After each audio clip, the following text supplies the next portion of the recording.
Hello out there, and today we have a first look and overview of my first CRKT knife of 2018, and this one is called the Williwaw, number 6016.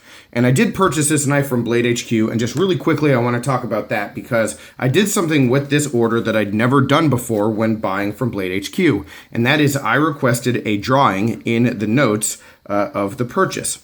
And I'm not sure how many people know about this, but what you can do in a Blade HQ order is in the notes just say, hey, I would like you to draw me a picture of whatever it is you want them to draw, a bird, a plane, a superhero. I've seen a bunch of stuff that people do, and it's not something that happens all the time, but sometimes if you request a drawing, like someone at Blade HQ, I guess, will draw you a little sketch, which is really cool. And so I decided after all the times that I've ordered from them, I was going to just throw it out there and see what they did. And I asked them if they had time to draw something Star Wars related.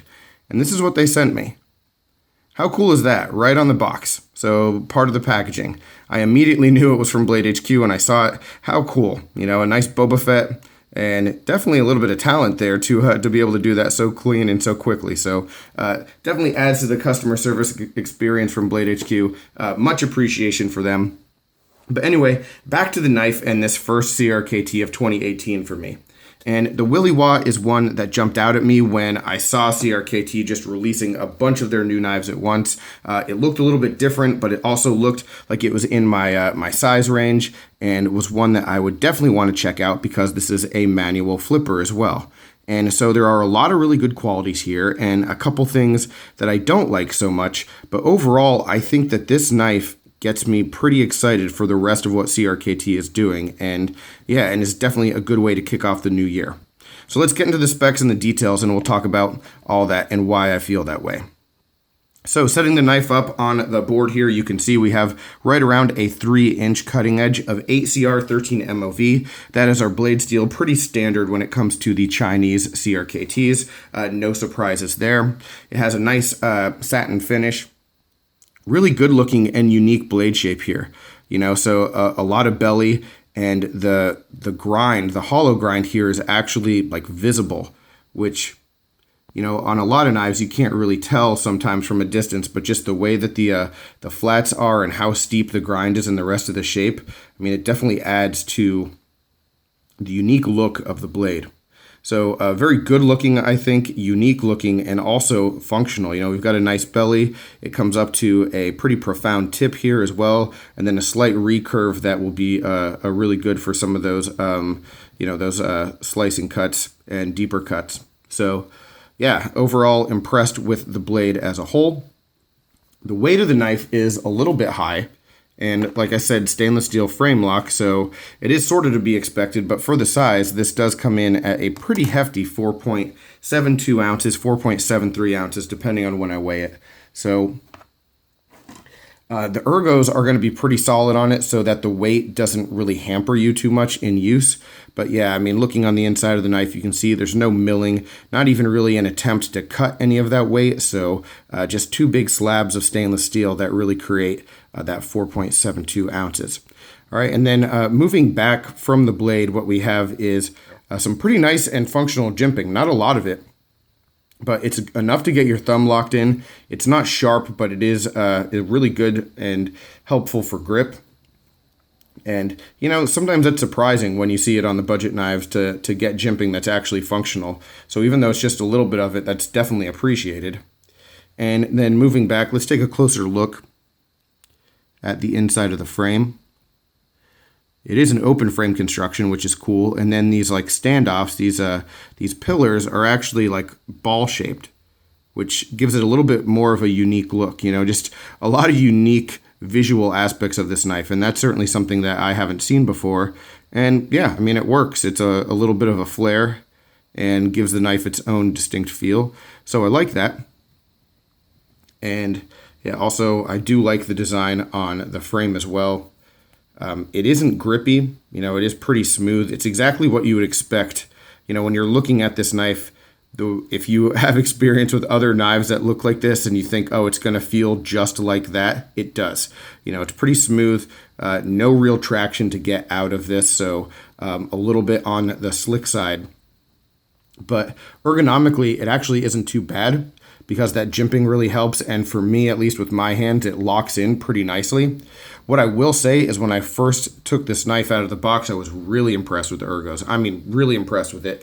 And then I started doing some other work. I was like trying to do some mods on some knives. And just over the course of that, my hands got a little bit sweaty. And then I picked this knife up again, and it wasn't nearly as good in hand. You know, it was just a little bit slick because, you know, there is no traction to be had on these scales. So if your hands are moist, you might have a little bit of a problem there.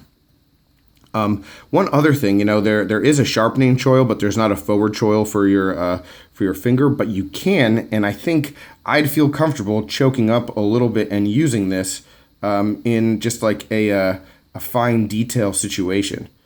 It's a neat little like lip, and you can see the curve of it where the flipper is that creates that spot that your forefinger could go.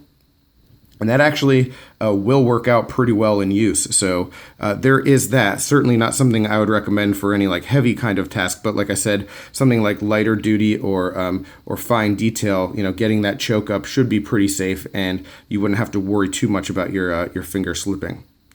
All right, moving over to the clip. We have a one position at tip down pocket clip. It is deep carry, so at least there is that. But yeah, not a bad clip, but just the location of it isn't particularly good. I'm not sure what else they could have done though to make a knife with this kind of design have a better clip. I don't know like how they could have mounted it. They would have had to change like I think like the structure in order to make that happen. I wish they had, but you know, what we're left with is a tip down clip. For me, not a huge deal. Obviously, I do prefer the tip up, but tip down isn't really a deal breaker for me in any stretch of the imagination.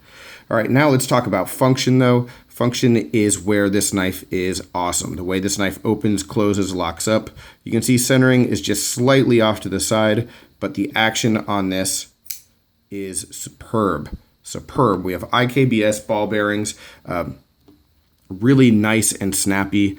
The detent on this knife is exactly what I would want it to be. Probably the best aspect of this knife for me is that it closes not really with a big snap, but it's not going to shake out. But it's easy to disengage when you flip it, and then the knife just flies open. You don't have to put any force on it, really. So just really nicely done. Tuned exactly the way that I would want it to be. So extremely impressed with that. I love the manual flipper aspect of the knife, just a manual knife that is well constructed, and the lockup is excellent.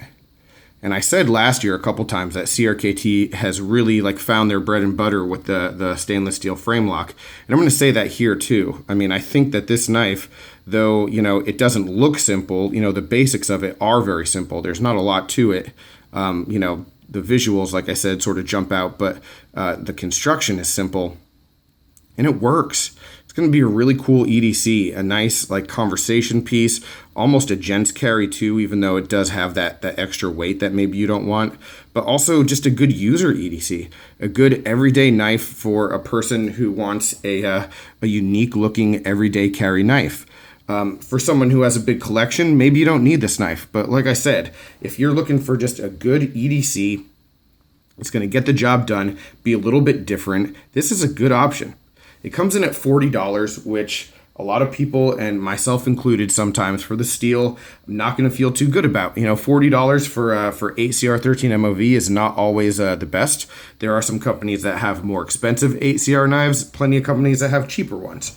But I think that the value is pretty much on point. If you like this knife, you like the look of the knife, want a flipper on bearings, I think you're going to get good value with this one.